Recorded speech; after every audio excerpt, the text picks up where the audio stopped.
पुत्र के होते यदि पिता को चिंता करनी पड़े तो ये पुत्र के लिए बहुत दुख और लज्जा की बात है। कृपया अपनी चिंता का कारण बताएं। कुछ विशेष नहीं पुत्र मैना। संतान जब युवा हो जाए तो उसके भविष्य की व्यवस्था करने का विचार आना स्वाभाविक ही है, और ये विचार ही कभी कभी चिंता का विषय बन जाता है। किंतु पिताश्री, आपको मेरे विषय में चिंता करने की क्या आवश्यकता है? आप पर विधाता की कृपा है और मुझ पर आपका आशीर्वाद। मेरा भविष्य तो उज्जवल है ही। पुत्र जब आशा से परिपूर्ण हो तो पिता को विश्वास हो जाता है कि उसके पुत्र का भविष्य उज्जवल है। पर मैना, तुम्हारे साथ साथ हमारी एक पुत्री भी है, तुम्हारी छोटी बहन। हाँ, पार्वती। आप उसके विषय में चिंता कर रहे थे? हाँ, हम उसके लिए चिंता कर रहे थे और तुम्हारे लिए विचार। पार्वती अब बड़ी हो गई है, उसके लिए योग्य वर भी तो खोजना है। और मेरे लिए किस खोज पर विचार कर रहे थे पिताश्री? प्रजा के समर्थन पर। अर्थात तुम युवा हो गए हो मैना। कहते हैं पुत्र की ऊंचाई जब पिता के समान हो जाए तो उसका दायित्व बढ़ जाता है, विशेषकर राजपुत्र का। इस पर्वत प्रदेश पर राज्य शासन करते करते हम थक गए हैं और चाहते हैं कि इसकी बागडोर अब तुम संभालो। तुम युवराज हो, धर्म, नीति, परंपरा के अनुसार अब इसके शासन का उत्तरदायित्व तुम पर है। आप निश्चिंत रहें पिताश्री, मैं सदैव आपके मार्गदर्शन में आपकी आज्ञा और आदेश का पालन करता रहूंगा। मुझे तुमसे यही आशा थी पुत्र। विधाता तुम्हें सामर्थ्य और शक्ति प्रदान करे। अब मैं आज्ञा चाहूंगा पिताश्री। अवश्य पुत्र।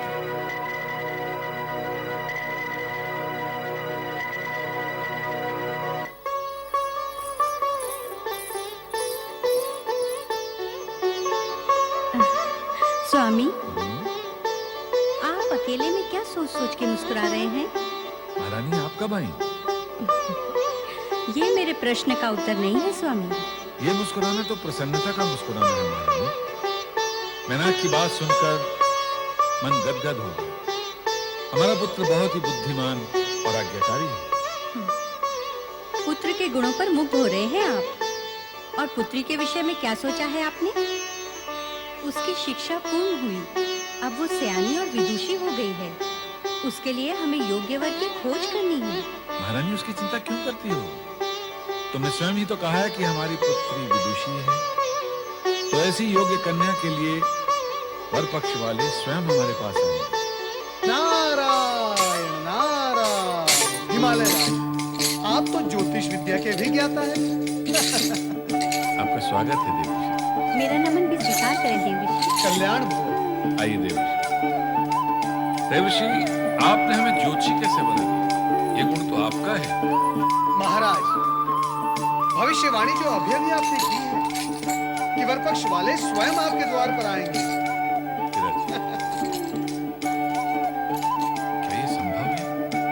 क्या ये सत्य हो सकता है? महाराज, आपको अपने ही कथन पर संदेह हो रहा है।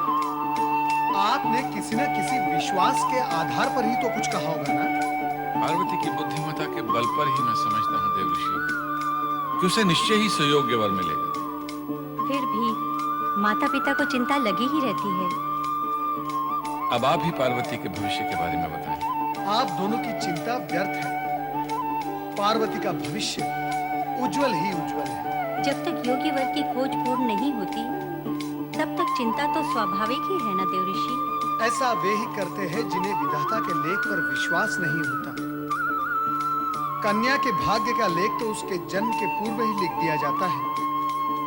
आप दोनों ये सत्य मान ही ले कि आपकी पुत्री पार्वती भाग्यशाली कन्या है। माताश्री, पिताश्री प्रणाम। सदा सुखी रहो पुत्री। देवर्षि को भी प्रणाम। देवऋषि, आपने पार्वती को आशीर्वाद नहीं दिया। हाँ हाँ, पार्वती का सुहाग सदा अमर रहे। देवऋषि, आप तो ज्ञानी और भविष्यवक्ता हैं। कृपया हमें बताएं कि हमारी पार्वती का वर कौन होगा? कौन होगा? ये प्रश्न तो बालकों जैसा है, जिसका उत्तर देना संभव नहीं, क्योंकि समय से पहले सत्य का उद्घाटन करना केवल विधाता के ही हाथ में है। देवऋषि, आप त्रिकालदर्शी हैं। हमारी पुत्री की हस्तरेखाएं देखकर ये तो बताएं कि उसका वर कैसा होगा। कैसा होगा, ये एक जिज्ञासु प्रश्न है। उसके लिए उत्तर की अनेक संभावनाएं हैं। आप वही बताइए देवऋषि।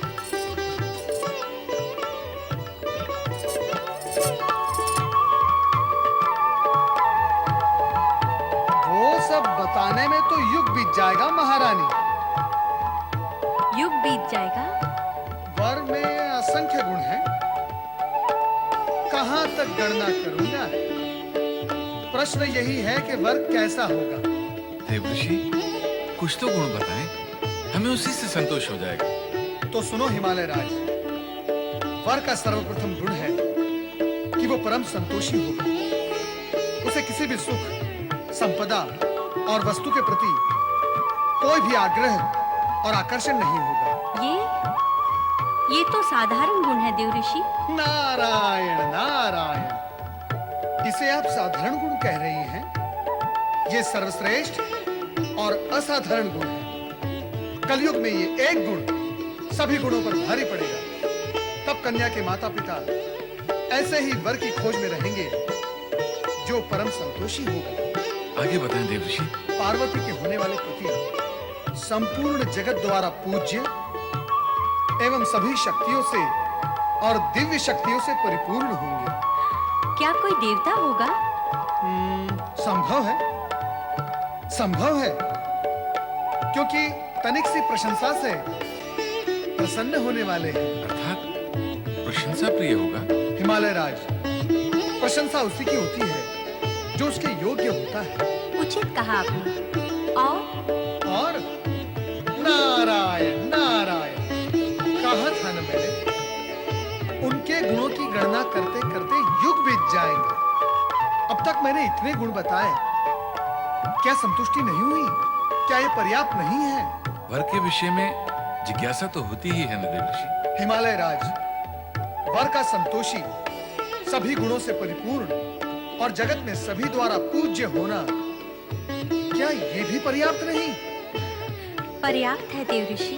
नहीं नहीं, पर्याप्त नहीं है। शेष गुणों का गान और गणना आगामी भेंट में होगी। नारद अब विदा लेता है। नारायण नारायण। स्वामी, सुना आपने? हमारी पुत्री पार्वती भाग्यशाली है। उसे ऐसे सुयोग्य वर की प्राप्ति होगी। हमारी पुत्री है भी तो गुणों का भंडार महारानी। ऐसी कुदृष्टि ना लगाइए मेरी पुत्री को। विधाता उसकी रक्षा करे।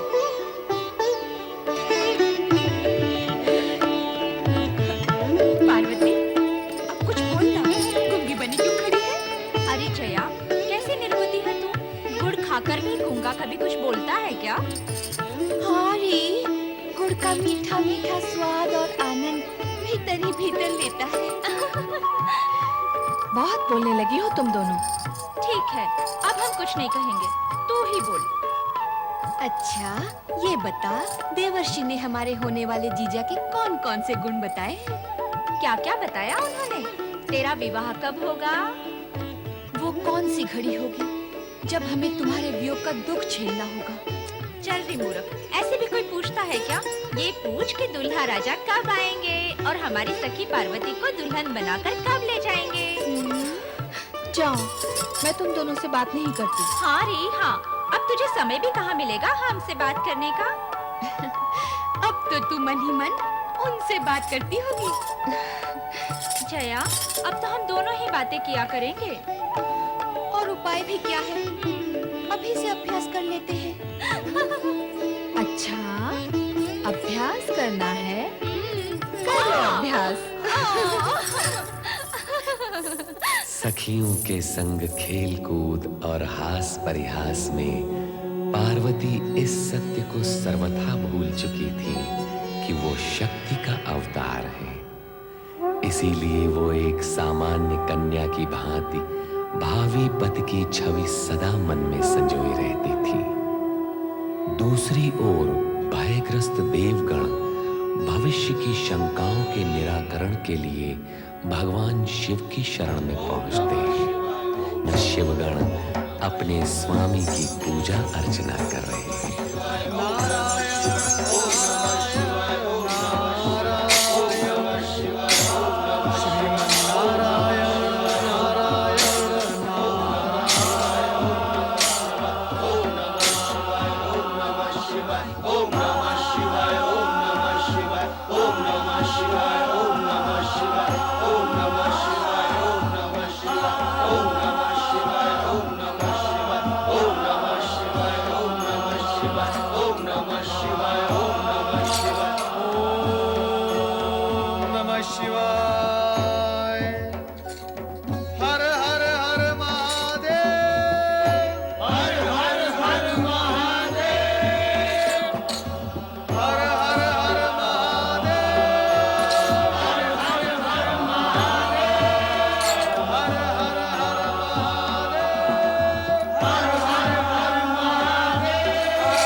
आओ नारद, अपने आने का प्रयोजन करो। महादेव, हम सब आपसे कुछ निवेदन करने आए हैं। जानता हूं नारद, आप लोग जब भी आते हैं निवेदन करने ही तो आते हैं। कहो। देवराज, कह दो अपने मन की बात। नहीं देवऋषि, जो भी कहना है आप ही कह दें। ऐसा कौन सा विषय है जिसे नारद और देवराज दोनों को कहने में संकोच हो रहा है? भगवान, संकोच केवल इतना ही है कि एक ही विषय के लिए हम आपको बारंबार कष्ट देने आ पहुंचते हैं। विषय और प्रयोजन कहो नारद। शक्ति अवतार को प्रकट हुए अधिक समय बीत गया है, तो पार्वती अब विवाह योग्य हो गई है। भगवान नारद, तुम उन बातों की चर्चा क्यों कर रहे हो जो मैं स्वयं जानता हूं? नारायण नारायण। देवेश्वर, ऐसा कौन सा विषय है जो आपको ज्ञात न हो? आपको तो यह भी ज्ञात होगा ही कि हम आपसे यही प्रश्न करने आए हैं कि आप देवी पार्वती से कब विवाह करेंगे, उन्हें अपनी जीवन संगिनी कब बनाएंगे, शिव पार्वती का विवाह कब होगा, इस ओर से आपकी उदासीनता कब पूर्ण होगी? बस नारद, बस। अपने प्रश्नों की गति को विराम दो और तनिक विश्राम करो। मेरे लिए तो विश्राम ही विश्राम है भगवान, परंतु इन देवगण का क्या होगा जिनका भविष्य आपके आश्रय पर आधारित है? ऐसा बार बार क्यों होता है? कैसा भगवान? देवगण को आश्रय की आवश्यकता आ पड़ती है। ये सब प्रतिकूल परिस्थितियों का परिणाम है देवादिदेव। केवल प्रतिकूल परिस्थिति, प्रतिकूल आचरण नहीं। महादेव, प्रतिकूल परिस्थितियां अथवा आचरण जो भी था, उसका परिणाम तो इन लोगों ने भोगा ही है भगवान। किंतु अब कष्ट से मुक्ति का विचार करना है। मात्र विचार करने से कार्य नहीं होता नारद। हर कार्य का नियत समय होता है। उस समय का समय कब आएगा भगवान, ये बता दे तो उचित होगा। नारायण नारायण। इस समय इस प्रश्न का उत्तर देना आवश्यक नहीं। तो हम पुनः कब आएं देवादिदेव? उसकी क्या आवश्यकता है? अनावश्यक प्रश्नों का हल पूछने हेतु आप बार बार यहाँ आते हैं और हमारा ध्यान भंग करते हैं, बार बार हमारी समाधि में विघ्न डालते हैं। जो घटित होने वाला है वो समय आने पर अवश्य घटित होगा। कोई भी शक्ति उसे रोक नहीं सकती। आप सभी का उद्विग्न होना व्यर्थ है। धैर्यपूर्वक समय की प्रतीक्षा करें। किंतु भगवान, नारद, तुम्हारे इस किंतु परंतु का तो कोई अंत ही नहीं। तुम देवगण को धैर्य धारण करने में सहयोग दो।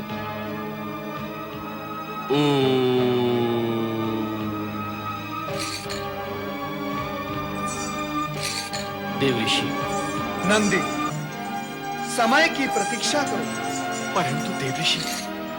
देवराज इंद्र, शिवाज्ञा मानकर धैर्य धरो।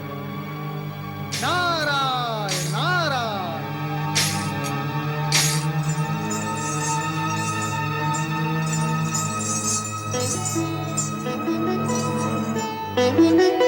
प्रणाम गुरुवर। अखंड सौभाग्यवती बहू, कहो मैना रानी, यहाँ किसकी प्रतीक्षा में खड़ी हो? गुरुवर, मैं आप ही की प्रतीक्षा कर रही थी। विराजिए। मेरी? जी। भला क्यों? देवऋषि नारद ने पार्वती के विषय में भविष्यवाणी की है, अर्थात उसके भावी पति के विषय में। परंतु उन्होंने स्पष्ट कुछ भी नहीं बताया, केवल वर के गुण और लक्षण बताए हैं। मेरे मन में जिज्ञासा बलवती हो रही है कि ऐसे गुण और लक्षण वाला कौन हो सकता है। वहाँ पार्वती और अन्य के समक्ष प्रश्न करना मैंने उचित नहीं समझा, इसलिए मैं आपकी प्रतीक्षा कर रही थी। ओह, तो ये बात है। अच्छा मैना रानी, ये तो बताओ, देवर्षि ने भावी वर के कौन-कौन से गुण व लक्षण बताए थे?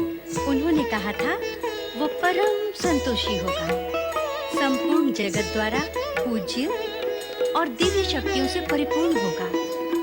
वो तनिक सी प्रशंसा से प्रसन्न होने वाला होगा। और ये भी कहा था, बस मैना रानी बस, ये सारे लक्षण तो भगवान शिव जी के ही हैं। भोलेनाथ शिवशंकर। देवर्षि नारद की भविष्यवाणी सत्य ही होगी, कारण कि पार्वती का पति भगवान शिव शंकर के अतिरिक्त अन्य कोई हो ही नहीं सकता। ये शिव और शक्ति का मिलन होगा, और जो होगा शुभ ही होगा।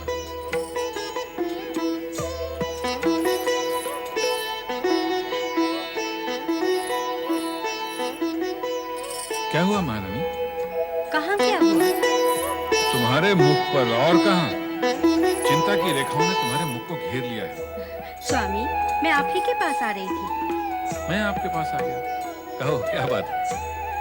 देवऋषि नारद ने पार्वती के भावी वर के विषय में जो गुण और लक्षण बताए थे, वो स्मरण है आपको? हाँ, स्मरण तो है। महर्षि गर्ग बता रहे थे कि वो सारे गुण और लक्षण भगवान शिव के हैं। भगवान शिव के गुण? क्या महर्षि गर्ग ने ऐसा कहा? हाँ स्वामी, मेरा मन तो भावी आशंका से आशंकित हो रहा है। भला एक राजकुमारी का पति एक योगी कैसे हो सकता है? आप हंस रहे हैं? हाँ महारानी, दुख और चिंता का कोई भी कारण नहीं है। सत्य तो यह है कि भगवान शिव के विषय में हमारा ज्ञान अपूर्ण है, और जब तक ये ज्ञान पूर्ण नहीं हो जाता, जब तक भगवान शिव का पूर्ण विवरण नहीं मिल जाता, तब तक हमें धैर्य पूर्वक प्रतीक्षा करनी होगी। चलो देवी, आओ। चलो।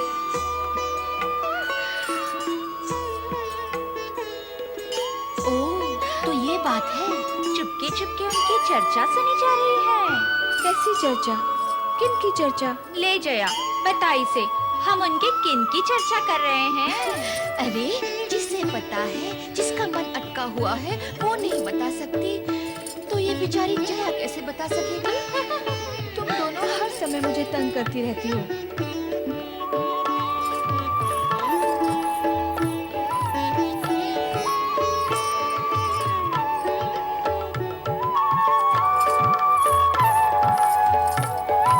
देख नहीं सकी, पार्वती को हर समय तंग करना भला नहीं है।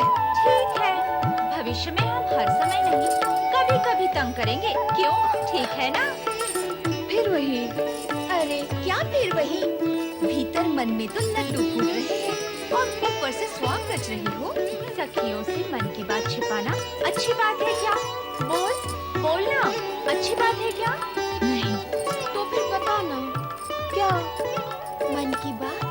क्या बात? फिर लगी स्वांग करने। देखो, हम उनकी बात कर रहे हैं जो भविष्य में बारात लेकर आएंगे और तुम्हें यहाँ से ले जाएंगे। वो कैसा सुखद क्षण होगा जब मुझे ले जाने के लिए मेरे आराध्य भोलेनाथ आएंगे। मैं उस क्षण की व अपने आराध्य भोलेनाथ की प्रतीक्षा करूंगी। आपने मुझे बुलाया भगवान? हाँ नंदी। आज्ञा करें प्रभु। नंदी, यहाँ कैलाश पर हम एक भाव से समाधि में नहीं बैठ सकते। क्यों? क्यों भगवान? देखते नहीं, कभी नारद तो कभी इंद्र और देवगण आकर हमारी समाधि में विघ्न डालते रहते हैं। वे तो आपकी कृपा प्राप्ति के हेतु आते हैं भगवान। नंदी, जो कृपा के योग्य होते हैं उन्हें हमारे पास आने की आवश्यकता नहीं, हम स्वयं उनके पास पहुंच जाते हैं। रहे नारद, वे यहाँ कृपा प्राप्ति हेतु नहीं, कृपा दिलवाने हेतु आते हैं। प्रभु, सभी आपकी महिमा का गान करते हैं। किंतु नंदी, यदि हम ध्यान नहीं लगाएंगे तो कृपा और महिमा का अर्थ समाप्त हो जाएगा। आज्ञा करें प्रभु, क्या करना है? हमने कैलाश त्यागने का निश्चय कर लिया। कैलाश का त्याग? किंतु भगवान, आपके बिना मैं कैसे रह सकूंगा? चिंता ना करो नंदी, तुम भी हमारे साथ चलोगे। जो आज्ञा भगवान। ध्यान रहे कि मेरे साथ केवल तुम आ रहे हो, अन्य कोई गण नहीं। और कोई भी नहीं आएगा साथ में? आना क्या, किसी को इस बात की सूचना भी नहीं होगी कि हम कहाँ गए हैं और कहाँ प्रवास कर रहे हैं। कब चलना है भोलेनाथ? अभी, इसी समय। आओ। पिताश्री, हमारे द्वारा आयोजित सर्व पर्वत सम्मेलन एक अनूठा सम्मेलन है, जिसमें सभी पर्वत सम्मिलित होंगे और वो हमारा प्रभुत्व भी स्वीकार करेंगे। पुत्र मैनाक, प्रभुत्व स्वीकार करवाने की चेष्टा को शुभ नहीं माना जाता। ऐसी चेष्टा करने वाले की आभा और प्रतिभा दोनों नष्ट हो जाती हैं। तो फिर सर्व पर्वत सम्मेलन के आयोजन का प्रयोजन क्या है? पारस्परिक सद्भाव, मैत्री और बंधुत्व की भावना को बढ़ाना। इस उद्देश्य की पूर्ति के लिए भी इस संगठन के अधिपति का चुनाव करना आवश्यक है पिताश्री। मैं तो चाहूंगा कि आपके नाम की पूर्व घोषणा करूं कि आप ही इस सम्मेलन और संगठन के अधिपति हैं। मैनाक, तुम मेरे पुत्र हो, मुझसे शत्रुता क्यों करना चाहते हो? क्यों ऐसा कार्य करना चाहते हो जिससे मेरा लोक और परलोक दोनों नष्ट हो जाएं? ये आप क्या कह रहे हैं पिताश्री? मैं आपसे शत्रुता करूंगा? आपका लोक प्रलोक नष्ट करूंगा? ये विचार आपके मन में आया कैसे? आप मेरे पिता हैं, मैं आपका अहित करूंगा?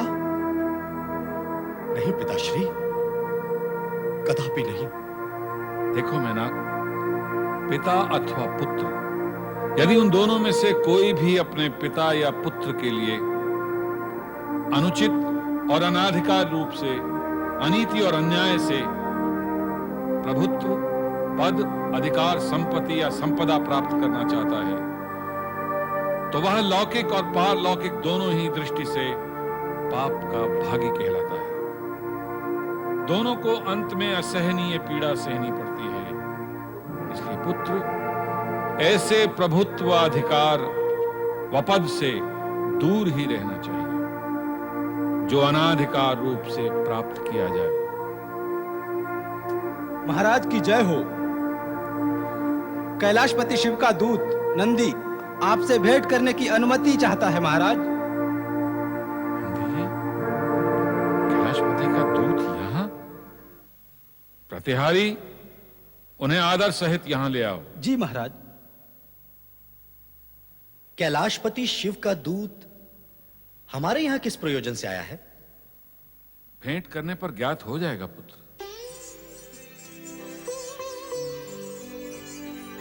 हिमालय राज की जय हो। चराचर पति, देवेश्वर, सदा शिव के सेवक नंदी का प्रणाम स्वीकार हो। आओ नंदी, आपका स्वागत। कहिए, क्या समाचार लाए? समाचार नहीं लाए हैं हिमालय राज, हम तो अनुमति लेने आए हैं। अनुमति लेने? स्पष्ट कहिए नंदी। भगवान शिव शंकर आपके हिमगिरी शिखर पर कुछ समय के लिए एकांत ध्यान समाधि लगाना चाहते हैं। क्या आप इसकी अनुमति देंगे? कैलाशपति को भी अनुमति की आवश्यकता है नंदी। यह तो हमारा अहोभाग्य है कि कैलाशपति हमारे क्षेत्र में निवास करेंगे। ये सचमुच हमारे लिए प्रसन्नता का विषय है नंदी।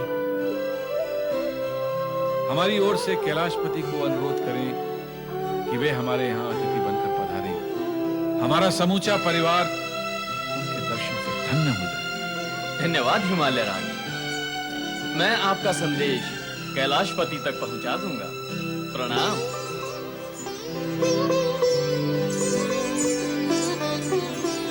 पिताश्री, शिवजी को कैलाश पर्वत त्याग कर हमारे क्षेत्र में आने की आवश्यकता क्यों आन पड़ी? जब वे विधाता को किसी प्राणी के सौभाग्य या दुर्भाग्य की रचना करनी होती है तो वे ऐसी परिस्थितियों और घटनाओं का निर्माण करते हैं जो साधारण मनुष्य की बुद्धि से परे है। किंतु कैलाशपति का हमारे क्षेत्र में पदार्पण निश्चय ही सौभाग्यपूर्ण होगा। कैलाशपति द्वारा किसी का आतिथ्य स्वीकार करना केवल सौभाग्य का ही नहीं अपितु प्राणी के लिए गौरव का विषय भी है। भोलेनाथ के कैलाश से प्रस्थान करने पर और ब्रह्मलोक से ब्रह्मा जी के अदृश्य हो जाने से शिवगण तथा देवगण दोनों ही अनिश्चितता की स्थिति में थे तथा सृष्टि की व्यवस्था में भी बाधा उपस्थित होने लगी थी। किंतु देवर्षि नारद इस रहस्य से पूर्ण परिचित थे कि शिव और ब्रह्मा ने अपना अपना स्थान क्यों त्यागा और वे कहां स्थिर हैं। नारायण नारायण नारायण श्रीमन्नारायण नारायण नारायण नारायण नारायण नारायण। नारद, तुम फिर यहाँ आ गए। मैं ब्रह्मलोक से ये विचार करके यहाँ आया था कि यहाँ एकांत मिलेगा, किंतु तुम यहाँ भी मिलने चले आते। लगता है अब मुझे कहीं और स्थान ग्रहण करना पड़ेगा। परमपिता, यदि मैं यहाँ तक पहुँच सकता हूँ तो मैं वहाँ भी अवश्य पहुँच सकता हूँ जहाँ आप जाएंगे। ये सब आप ही की कृपा का फल है। नारायण नारायण। अच्छा, अब कहो किस प्रयोजन से आए?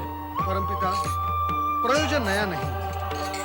देवताओं को स्वर्ग से हटाकर तारकासुर उन पर अत्याचार करता ही जा रहा है, करता ही जा रहा है। देवताओं की दुर्दशा अब देखी नहीं जाती। आपका वरदान पाकर तारकासुर अत्यंत उद्दंड और उच्छृंखल हो गया है। नारद, देवताओं की दुर्दशा का ज्ञान मुझे है। स्वयं देवराज इंद्र एवं देवगण कुछ समय पूर्व ब्रह्मलोक रहे थे। वे तारकासुर को स्वर्ग से हटाकर वहां पुनः स्थापित होने के लिए विकल है, लेकिन केवल इच्छा और विकलता से ही कार्य सिद्ध नहीं होता। तो कार्य सिद्धि के लिए क्या करना होता है परमपिता? उद्देश्य की पवित्रता ही कार्य सिद्धि का मेरुदंड है। नारद, देवराज इंद्र तो स्वर्ग का सिंहासन प्राप्त होते ही भोग और ऐश्वर्य में लिप्त होकर दैत्य एवं उद्देश्य दोनों भूल जाते हैं। सो तो तारकासुर भी भूला हुआ है, किंतु वो अब तक स्वर्ग के सिंहासन पर विराजमान है। तुम बार बार विधि का विधान भूलते हो। तारकासुर का पुण्य जब समाप्त होगा उस दिन उसके वरदान का प्रभाव भी समाप्त हो जाएगा, तब उसकी अधोगति होगी। किंतु वो दिन कब आएगा परमपिता, कब? उसके लिए तुम्हें प्रतीक्षा करनी होगी। भगवान भोलेनाथ भी यही कहते हैं और आप भी यही उत्तर देते हैं, किंतु आप दोनों में से कोई भी इस सत्य का उद्घाटन करने के लिए तैयार नहीं है। समय आने पर सब कुछ प्रकट हो जाएगा। किंतु वो समय कब आएगा? आपके वरदान के अनुसार शिवपुत्र ही तारकासुर का वध करेगा, किंतु शिवजी तो शक्ति स्वरूपा पार्वती का नाम सुनते ही और भी अधिक वैरागी हो जाते हैं। अब तो कैलाश छोड़कर और कहीं चले गए हैं। और कहीं चले गए हैं? तो क्या उनका कैलाश से जाना शुभ और कल्याणकारी हुआ? ऐसा ही लगता है। किंतु वो गए कहां परमपिता? क्यों? क्या तुम भी वहां जाना चाहते हो? नहीं नारद, ये उचित नहीं होगा। भोलेनाथ ने कैलाश को ध्यान समाधि के लिए कुछ समय के लिए त्याग दिया, इसलिए तुम्हारा वहां जाना उचित नहीं होगा। इस समय केवल इतना कह सकता हूं कि यदि तुम देवराज व देवगणों का हित चाहते हो तो कुछ समय के लिए भोलेनाथ को एकांतवास कर दो। इसी में सबका कल्याण है। महारानी मैना, क्या सोच रही हो? आजकल तुम सोचने बहुत लगी हो। जब पुत्री युवा और विवाह योग्य हो जाती है ना, तो माता भी सोचने लगती है। केवल माता? कहो माता पिता सोचने लगते हैं। चलो हिमगिरी चले और कैलाशपति के दर्शन करते हैं। चलिए। किंतु स्मरण रहे, नंदीश्वर कैलाशपति का संदेश दे गए हैं कि वो एकांत की खोज में हिमगिरी के शिखर पर आए हैं, इसलिए कोई भी उनकी ध्यान समाधि में बाधा न डाले। पैनाक, हम बाधा डालने नहीं जा रहे हैं पुत्र, हम तो दर्शनों के लिए जा रहे हैं। एक ही बात है पिताश्री, आपका वहां जाना आपके लिए तो दर्शन है, किंतु उनके लिए विघ्न है। मैनाक, तुम भूल रहे हो, कैलाशपति हमारे अतिथि हैं। उनकी सुख सुविधा का ध्यान रखना हमारा परम कर्तव्य है। सत्य तो यह है कि हम उन्हें अपनी सेवाएं अर्पित करने जा रहे हैं, और इसे दर्शन कहना मातृभाषा की उत्कृष्टता है। मैं तो कहूंगा तुम भी हमारे साथ चलो और पार्वती को भी यहीं बुला लो। हाँ पुत्र।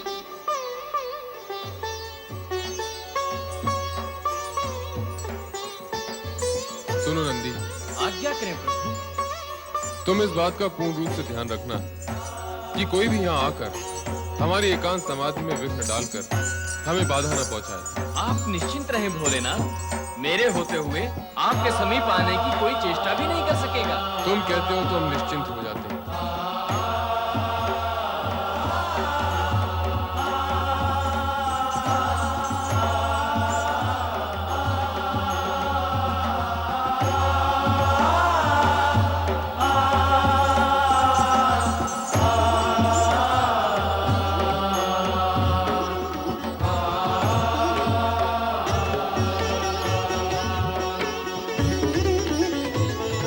नंदी, ये स्थान तुम्हें कैसा लगा? स्थान? स्थान? हाँ स्थान, हाँ स्थान रमणीक है हिमालय राज, और अति सुंदर भी, मन भावन भी। किंतु आपका यहाँ आना कैसे हुआ?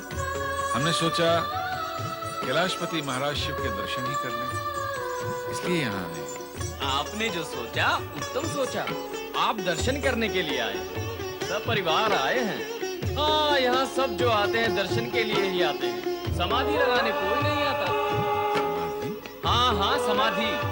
भोलेनाथ ध्यान समाधि में लीन है, दर्शन संभव नहीं। दूरदर्शन भी संभव नहीं? अर्थात दूर से दर्शन। इस तरह दर्शन भी हो जाएंगे और समाधि भी भंग नहीं होगी। दूरदर्शन से भी किसी को लाभ हुआ है हिमालय राज? जिनकी आत्मा और उद्देश्य पवित्र होते हैं नंदी, उन्हें तो दूरदर्शन से ही लाभ होता है।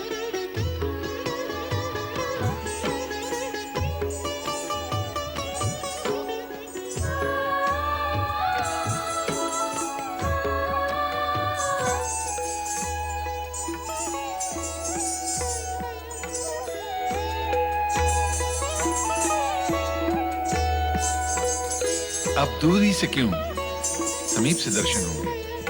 आओ देवी, चलिए। आओ। भोलेनाथ, भोलेनाथ, हिमालय राज आए।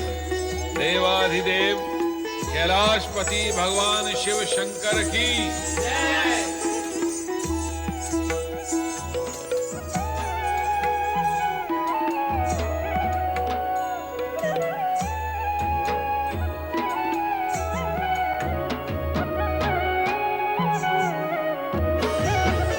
आदिशक्ति? नहीं, सर्वथा नहीं, कदापि नहीं। इस समय हम मोह माया से सर्वथा विमुक्त हैं। तुम्हारे वियोग के पश्चात वैराग्य हमारे संपूर्ण अस्तित्व का एक भाग, एक अंग बन गया। अब हम उस वैराग्य से दूर नहीं जाएंगे।